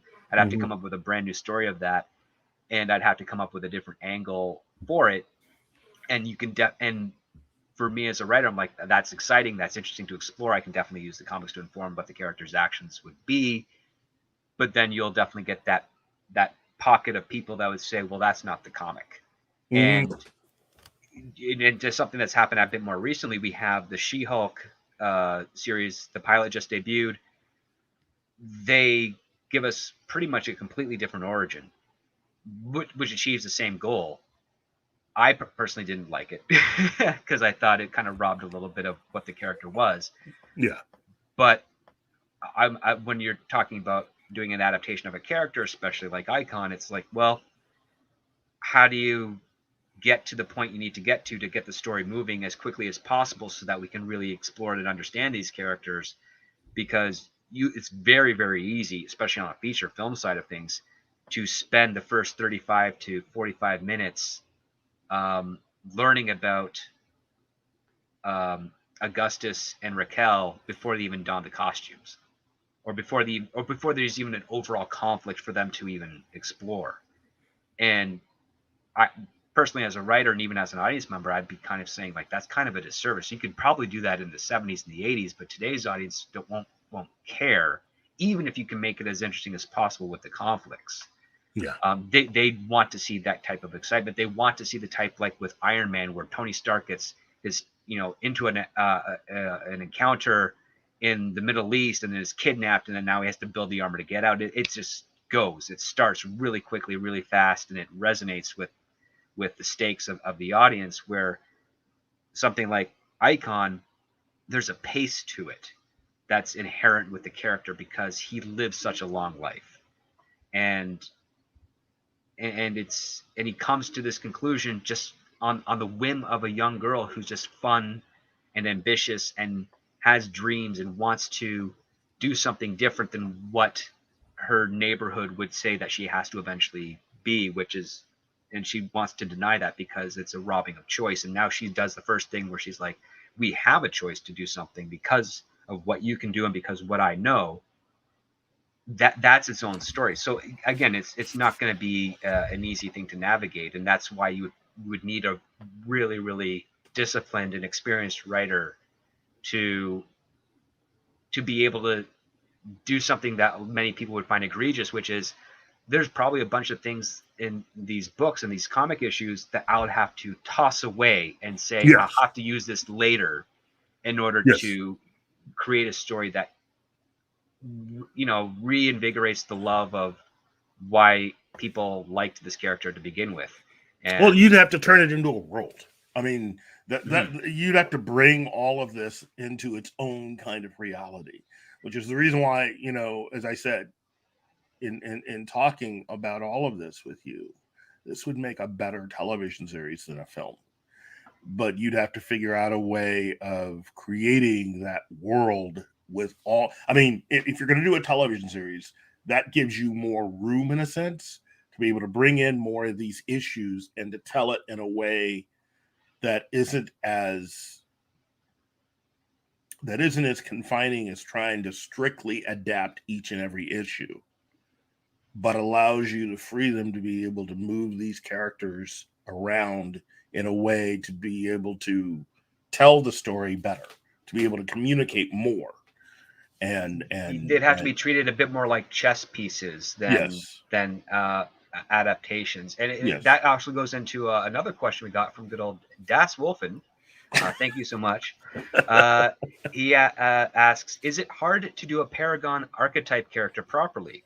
Their power level is so much above many other powered folks. We really haven't seen that in the movies or TV yet. That is a great question. One of the tricks when it comes to characters with superpowers or Paragon archetypes is that the powers themselves are not the obstacle. It's the character. So the things that make Superman Superman, for instance, is not that he can fly, he's got laser vision or super strength and X-ray vision and whatnot. It's the fact that he doesn't abuse those powers, that he has a sense of compassion. And on the superficial side of things, you have the kryptonite, which makes him vulnerable and to a lesser extent human temporarily. Mm-hmm. But that is such a rare element. You have to, for any villain to really be a threat to Superman, you have to attack him where he's most vulnerable. And the vulnerability is not physical for Superman, it's actually emotional, and it's with regards to people around him. And it's whenever you're dealing with superpowered characters, actually, whenever you're dealing with any characters, it's always better to go on the side of wit than the side of force. Force is for fun. Force is your action set pieces, your intense fight moves and ingenuity in that regards. But really, it's about wit and cleverness and using the tools that um, you have as opposed to just brute force, because a character that can outsmart another character creates shock and surprise. Mm-hmm. Whereas if you just assume, well, they're super strong, they should be able to solve any problem. Well, super strength doesn't solve, say, something like hunger. Mm-hmm. Like it's that's more on the science and agricultural aspects. Super strength doesn't solve a hostage situation if you are 100 yards away and someone's got a gun pointed to their head. You would need another power for that. But even in that point, the more impressive feat would be, could you talk the person that's doing the hostage taking out of that decision? And characters like Superman do that because there's something more to that as opposed to just um, the concept of, oh, I'm just going to run super fast and yank the gun out of the person's Well, hand, or I'm going to use my heat vision to melt it, or whatever. it's There, it's it's it's lacking in also compassion. it's also understanding the differences between a character like Superman and Icon. There are major differences between the two of them. Uh, Yeah, actually, their only similarity is that they both fly and are aliens. that's right. Outside of that, there are major differences. Cal Clark has been raised here. You know, he was a baby when he came here. He was an infant when he came here. So while he is Kryptonian, you know, in his mind and the way that he sees things, he's very human. But he's a human that is cut off in a way because of his powers, because of his responsibilities, in a sense. Uh, he has to take great care when walking in his world because of who he is. He could easily pick up like a coffee cup or a car and crush them both without even thinking about it. So when you think about how you go through daily life, whether it's talking to Lois, sitting on her desk and handing her something, you got to be very careful. You got to be very aware with everything you do and with everyone you interact with, or else you're going to end up doing damage. Oh, and also blowing your cover, your secret identity. With Icon's more or less like a Vulcan with powers, in a sense. It's He's not got that he. advanced strength, but not like superhuman strength. That's right. He's quite durable, but he's not 100% invulnerable. Like a high caliber round bullet will hurt him and Mm-hmm. cause him to bleed. So yeah, I mean, I think that's quite a useful aspect on that. But the other part of the superhero aspect with the Paragon is how much can they achieve through inspiration and Mm-hmm. action as opposed to being considered a physical threat. And that's where I think you have a lot of fun. Now, there's also magic that comes involved, especially with Detective Comics. They use magic as an adversary, and that can Mm-hmm. affect and basically cause a lot of problems with some of the other superheroes, whether they're of immense power like Superman or just a normal person like Green Arrow. They can definitely throw throw things for a loop. But what I think is also uh, really important here is that the easy aspect, or not so much easy, but the most impactful aspect to relate to the character is not dependent on their powers. It's Mm-hmm. just dependent on the choices. And one of the things that I have always had a difficult time convincing actors, specifically female actors, is that a strong character is not about what they can achieve physically. It's about the choices they make and the difficult times that they have. Sophie's Choice is a great example of a film where she's given something that's incredibly difficult, um, a choice no one ever wants to be forced or compelled into. She makes one that she has to live with for the rest of her life, and other choices occur as a result of that. Those are the things that you have to do. The reason a character like Superman is fantastic is that, and it's a mistake that a lot of writers make when they ignore it, is the fact that he chooses to use his powers to help people. He's not told by his father Jonathan Mm-hmm. Kent or his father Jor-El that he has to use these powers. Um, with Icon, Raquel encourages him that he could use his powers to do something and help, but she can't order him to do so. He Mm-hmm. thinks about it first, and then he makes the choice that, yeah, I could probably do more. And the thing is that the idea never came to him because grows up, he experienced and lived in a world where that isn't even an option. Of like, yeah, I've got powers, I can fly, I'm somewhat resistant bullets. Why would I, do anything with them? These are survival powers, really, for him. And our entire social structure as a species is it's about survival. Like that's how we built our cities, our villages, how we build our Yeah. families. It's all with the goal of just surviving to the next day, because the universe in itself doesn't care about us, and random things could happen to end that existence quite quickly. As we've experienced and have seen. Uh, Seen uh, over. But the thing with regards to Superman is that because Jor-El sends him to Earth where the universe can't hurt him, he can come to the conclusion that he can use his powers to help some other people because they're vulnerable and he's invulnerable. Icon has a slightly different way to get to that journey, And I think that's kind of fun to explore because any character that comes to their own conclusion to make a choice to do something better for themselves and others as a result, without at the expense of others, that's the core fundamentals of a hero. Mm-hmm. And the moment you have a third party dictate to that person that they have to become a hero, or else, or what, or that was my intentions all along, now they're following the voice of someone else, and it almost feels like it could fall into that trap of it being a burden to have these powers and to be this hero. Mm-hmm. Which is a little bit of like part of Spider-Man, which Spider-Man has the regrets of his uncle. He's got the with great power comes great responsibility, and he's doing that on behalf a bit more of his own failings with his uncle and whatnot, as opposed to understanding that he doesn't really have to do it, but if he decided to choose to do it, he probably would have a lot less problems than what he's been facing Well, overall. yeah, yeah. And I That like the is fact that that's that's the kind of, turn.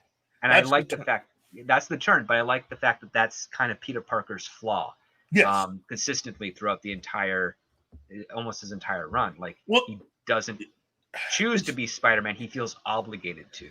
my thing with Peter Parker is that he's basically stuck in a way mentally in the way that Batman, when his parents died, Bruce Wayne ceased to exist and he was Batman from that point on.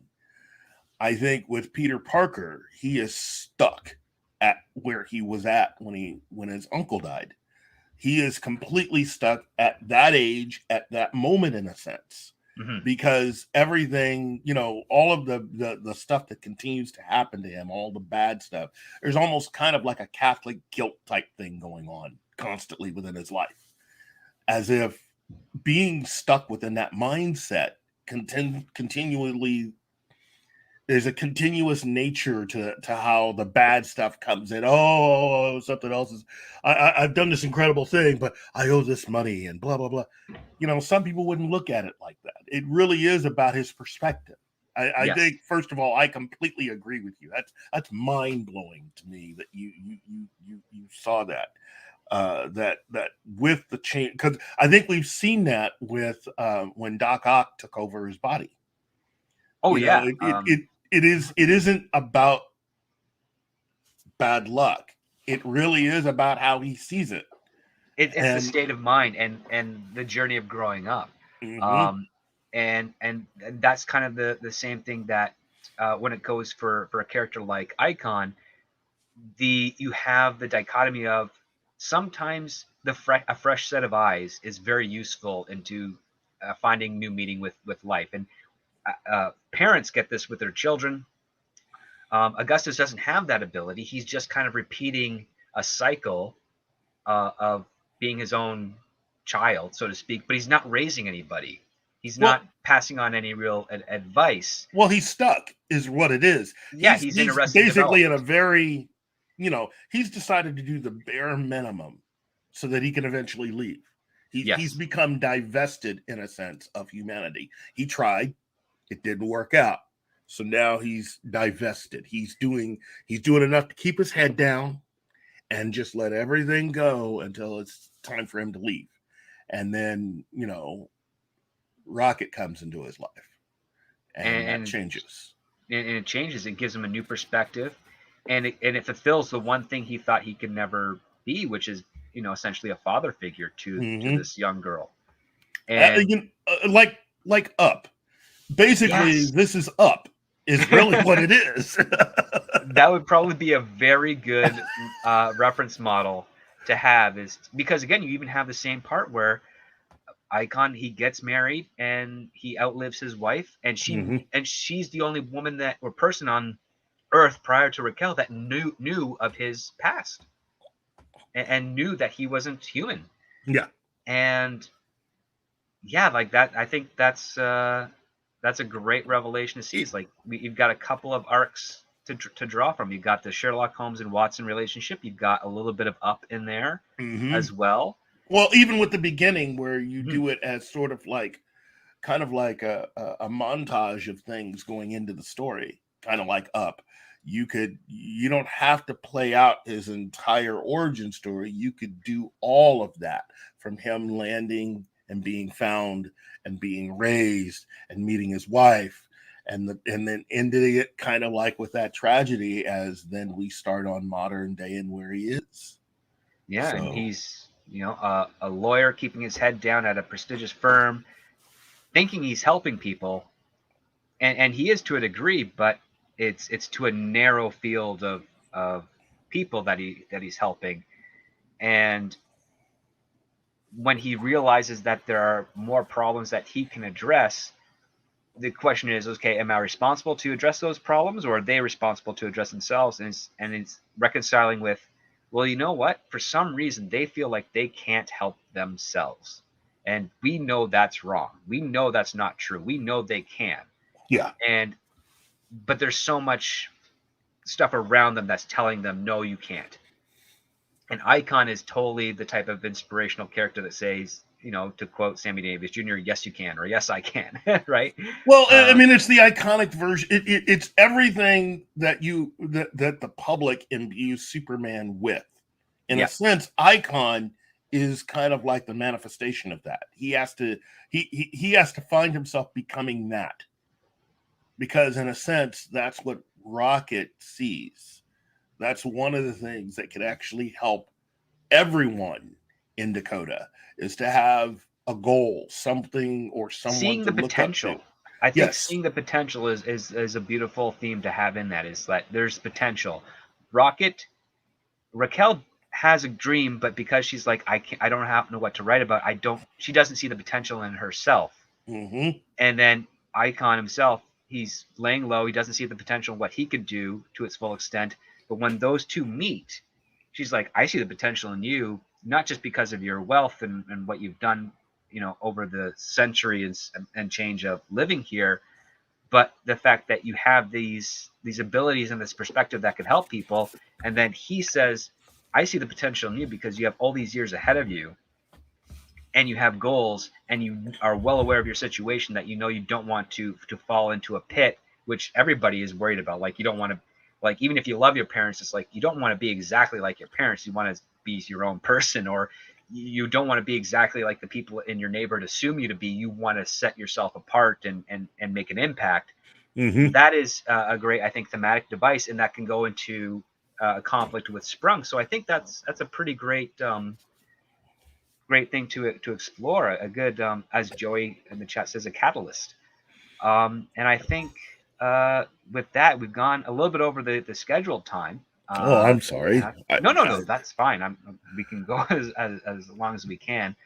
But I think that's a good place to kind of end it, because we definitely covered a lot with regards to Icon, the character, some of the ancillary characters, and the potential of what this character could do. Um, I'm interested personally to see where they take the character now that Milestone has returned.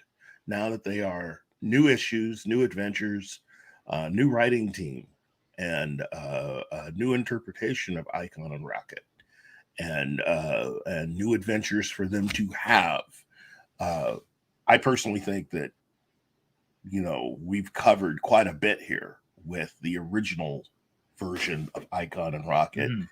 Uh, uh, I'm not too. I mean, nothing against the current incarnation. I haven't had a chance to really catch up on these new adventures, but I'm thinking that uh, they gotta at least be something. They got to be at least decent. Again, having not read any of that stuff, but I'm very excited that Milestone exists again, that is back, and that they are producing again, and that they are looking at attempting to actually do more on the other side of things, as far as outside of comics, and looking at producing films and television shows. So I'm very hopeful. The only downside is, Dwayne McDuffie is no longer alive, and that to me is kind of sad, because this, again, on top of just being physically imposing, the dude was a giant as far as his imagination and his abilities, Yeah. and We really, really need someone like him right now in the comics industry, in the entertainment industry. We need him back. I hope we can, with the program that they have that they're running through Milestone right now, to be able to find the next generation of creatives. I hope we'll at least find a few more people that can come in and add their distinctive abilities to all of this. But yeah, there's no doubt he is missed. So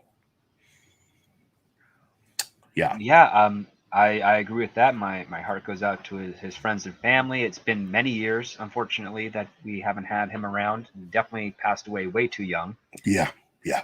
But he lives on in his work, and I hope that as those new stories come about, that they're able to honor his efforts,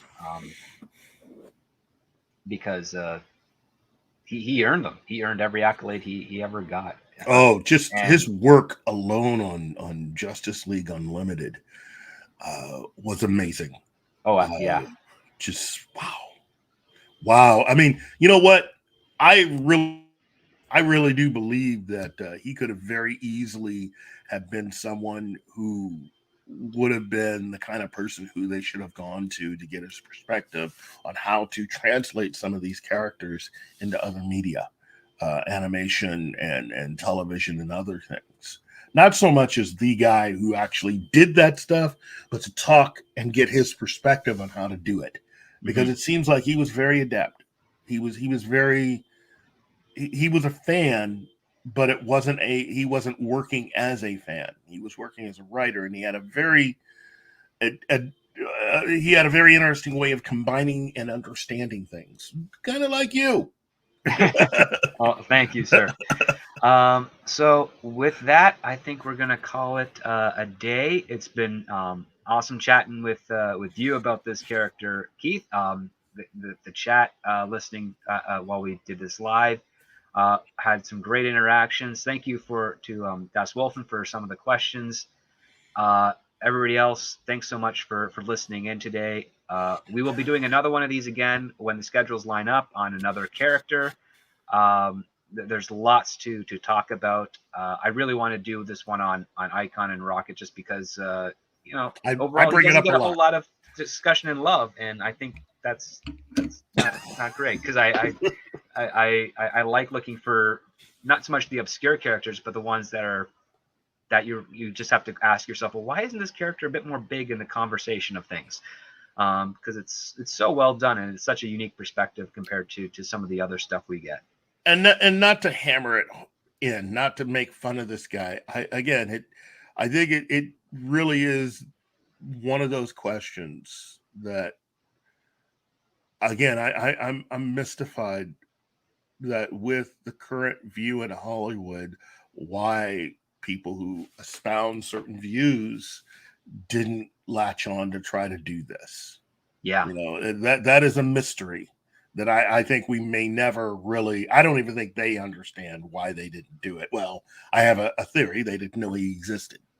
I think that's one theory. The other theory maybe they did know it existed, but the companies that they hire for marketing looked at it and said it's too difficult of a sell. And I would say that's foolish. You get a good named actor behind the role. Maybe age up Rocket to be like 19 as opposed to 15, and then Yeah. you could probably drive in a very interested audience, a broad one too. Well, Michael Um, B. Jordan would be an interesting choice. I know he wants to play the character. I Uh, think he's a little too young, but definitely would be an interesting choice. I would yeah, have leaned a bit more to Jamie Foxx because he's the right age and he's also kind of a bigger guy. Um, he would definitely do it. I mean, he would definitely yeah. do exactly whatever was needed to actually, bulk up a bit to be able to do it. Not only that, he has a very good comedic background, so he could play straight very, very well as like an alien voice. I think that would be to his benefit. Michael B. Jordan, good actor. I haven't seen him in anything that would be considered a comedy, so I don't know what his chops are on there. Because I think having the comedic understanding and then playing a very kind of calculating, logical character. He would have the discipline to be able to play it straight and actually say things that might come across as comedic, but say it with such sincerity that you'd understand he's looking at it completely as a cold, alien, logical situation, where Rocket would be kind of the one to point out that this is probably not the situation for that. Like this is kind of a silly, weird thing. He's like, well, I'm going to take it seriously. So yeah, that would be my take. Oh, this was just a fun conversation. This is why I like to do this little infrequent show with you, because you get to explore these types of things. I'm honored that you want to do this, but I gotta say, your mind, I never would have thought Jamie Foxx. That is inspired right there. Everybody, if you're watching this, you just saw somebody just like, boom, blow my mind. Okay.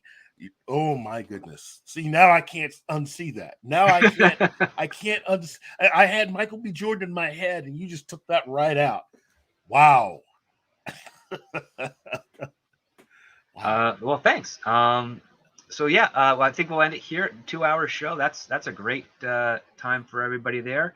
If you have questions or suggestions of other topics that you'd like Keith and I to discuss in the future, please leave them in the comment section below. Thank you so much, everyone, for joining us today. And if you're watching this on the replay, thank you so much for listening. And have a wonderful weekend. So long.